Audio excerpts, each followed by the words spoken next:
वाले से बात हो रही थी, तो क्या वो नाराज हैं, पार्टी में हैं, या छोड़ जाएंगे, क्या इतलाते हैं? और मरीम नवाज ने क्या कहा है अंदर जब गुफ्तगू हुई है? तो पार्टी का बड़ा सिंपल है, शाहिद खाकान अब्बासी ने सीनियर वाइस प्रेसिडेंट के ओहदे से इस्तीफा दिया। वो पार्टी के वर्कर हैं और बड़े सीनियर रहनुमा हैं।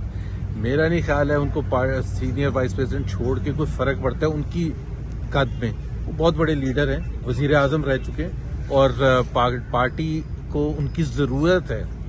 उनका जो प्रोफेशनल एक्सपीरियंस है, जो पॉलिटिकल इंसाइट है, उनकी सियासी तजर्बा है, मेरा ख्याल है पार्टी।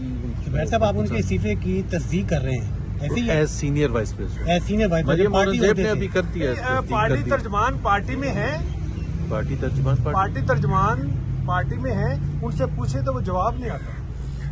स्पोक्स पर्सन का तो काम ही यही है कि किसके? अब मरियम औरंगजेब की बात करें। मरियम औरंगजेब ने मेरा ख्याल है अभी थोड़ी देर पहले तस्दीक की है इस चीज की कि वो सीनियर वाइस प्रेसिडेंट के ओहदे से उन्होंने इस्तीफा दिया। इलेक्शन हो रहे हैं सर इसी साल या अभी? सर, नवाज शरीफ साहब कब आ रहे हैं? इनके कि वो ये सारे सवाल तो बहुत दफा पहले भी जवाब दे चुके हैं। अभी मरियम नवाज आई हैं, उन्होंने बड़ा क्लियर किया है कि इंशाल्लाह ताला पहली स्पीच में जो की थी उन्होंने हफ्ते के दिन कि